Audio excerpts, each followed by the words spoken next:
Chers amis, bonjour, heureux de vous retrouver sur la chaîne de 613 TV depuis Jérusalem. Eh bien voilà, nous allons parler, d'un véritable combat contre l'égoïsme. En hébreu, anoriyut. La racine de anoriyut, anori. Quand Dieu dit anori Hashem Elokecha, il ne peut pas être considéré comme celui qui est, le père, le vecteur de l'égoïsme.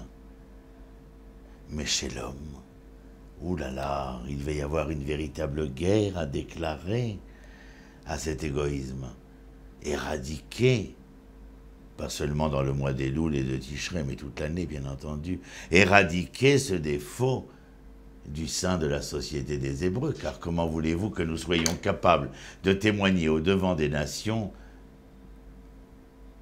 de l'inopportunité de l'égoïsme si nous ne sommes pas capables de le faire pour nous-mêmes? Dieu nous en a donné les moyens. Il nous a donné un système de lois, de chouka ou de mishpat, et de préceptes, de principes.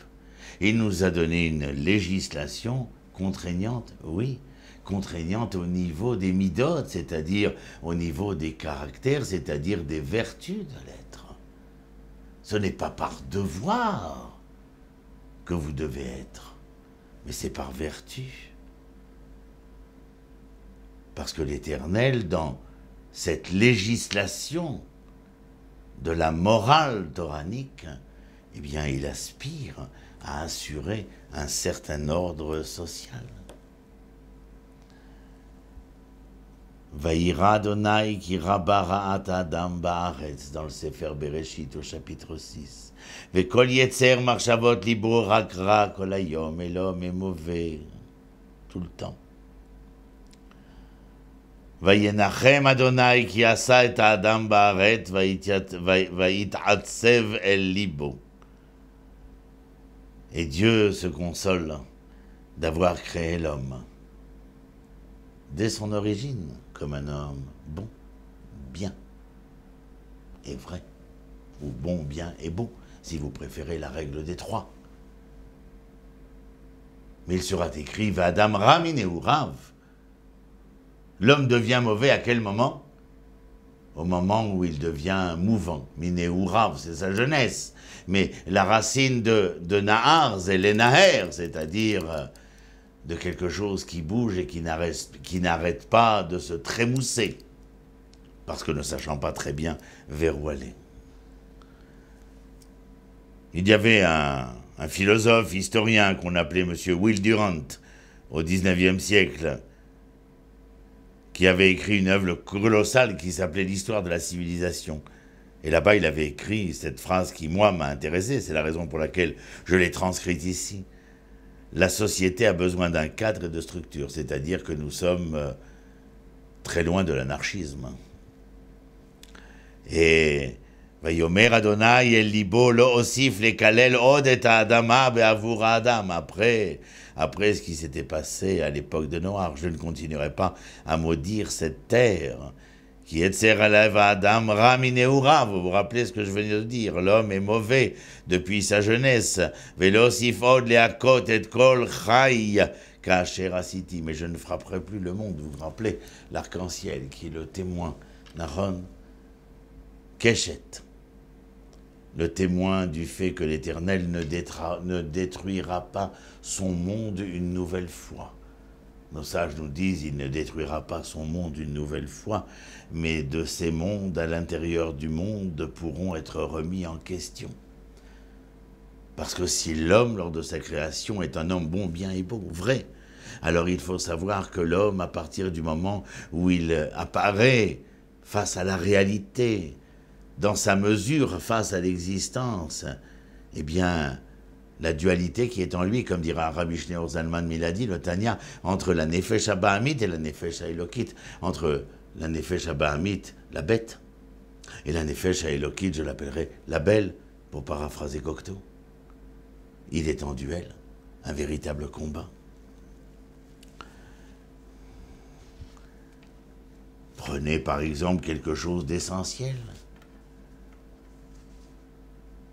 La fluctuation de l'être, elle est liée déjà au fait qu'il va vouloir devenir propriétaire, posséder. Il va être avide du gain, parce que le gain deviendrait pour lui le refuge auquel il aspire. Il va se blottir, au sein maternel. Mais quel sein maternel? Eh bien, le sein de l'avenir, le sein de l'avoir.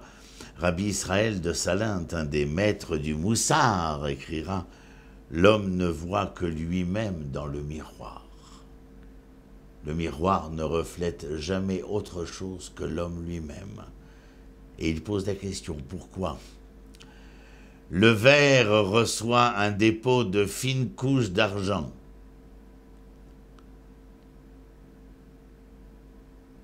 Vous avez compris? Le verre derrière reçoit une fine couche d'argent. Lorsque l'homme se regarde dans le miroir, il ne voit que lui-même, comme si l'argent déposé derrière la vitre, derrière le verre, était capable d'influencer le regard de l'homme. Vous voyez les débuts, les soubresauts, de cet égoïsme-là. Moshe va établir un véritable ordre social, vous le comprenez, parce que la Torah va lui être remise, c'est-à-dire la constitution d'Israël. Et si cet ordre social doit être établi, eh bien c'est afin de sauver Israël de lui-même. Il y a un passage que je croyais que j'avais noté, peu importe, c'est dans le Sefer Achinour, où il est expliqué véritablement que la loi d'Israël, eh bien c'est cette loi qui permet l'ordre social, et l'ordre social, empêchant le désordre, eh bien cela, bien entendu, permettait de sauver, ou devrait permettre de sauver Israël de lui-même. Car il est, je vous le répète encore une fois, dans cette dualité entre la belle et la bête. Je mets les tefilines le matin. Une sur le bras, près du cœur.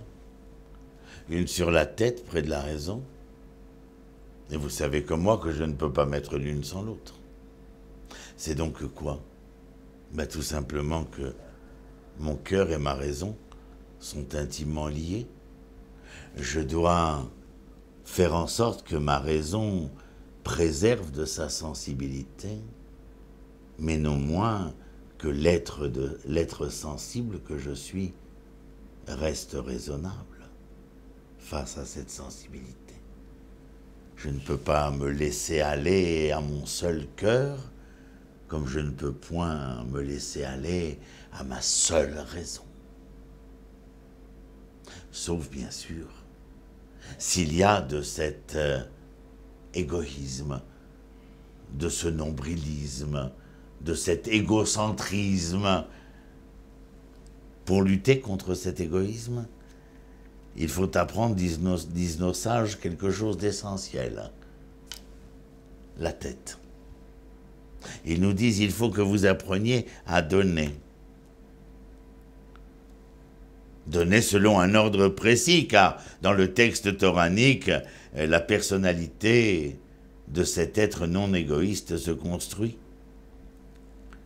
Vous avez la dîme, le maaser. Vous avez le maaser au Lévi. Prélevez de votre produit pour le donner à ceux qui s'occupent de l'éducation et de la culture. Prélevez de votre gain, de votre produit pour le donner aux pauvres, à ceux qui n'ont pas assez.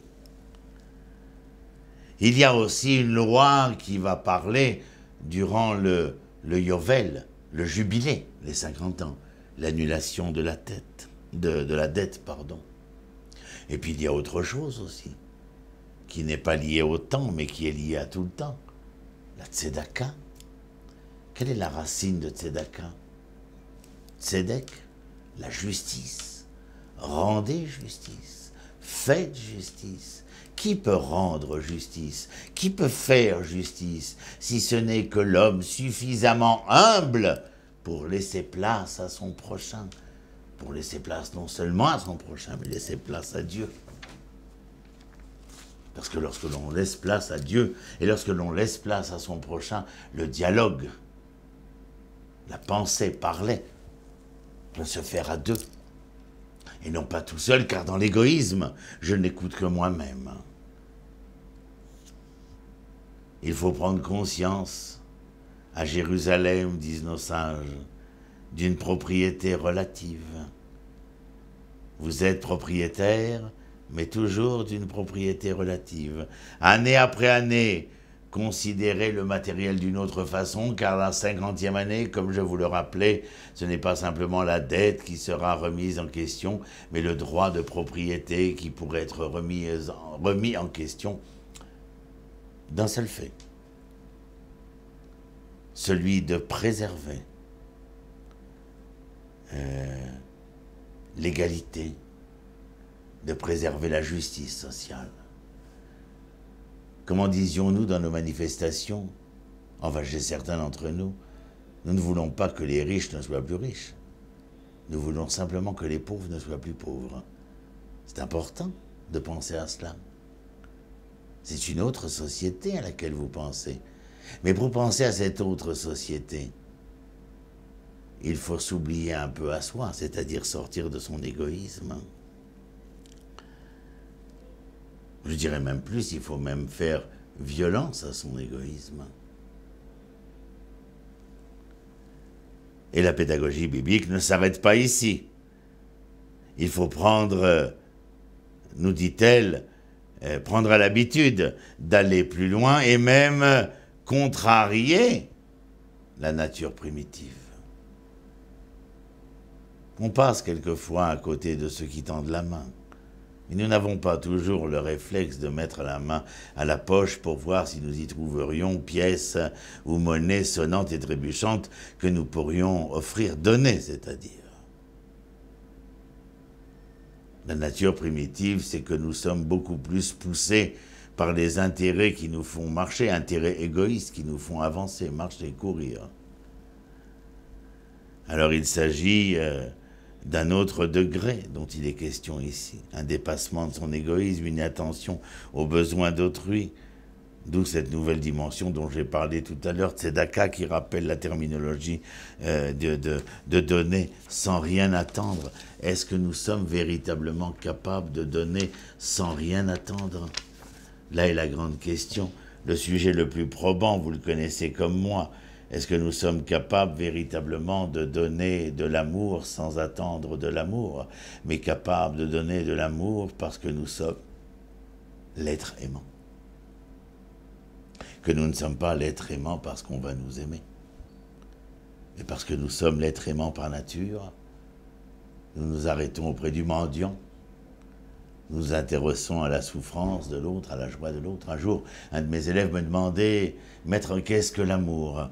Et je lui répondais, c'est souffrir la souffrance de celui qu'on aime, c'est se réjouir de la joie de celui qu'on aime, sans que celui qu'on aime n'ait dit qu'il avait mal ou qu'il était joyeux.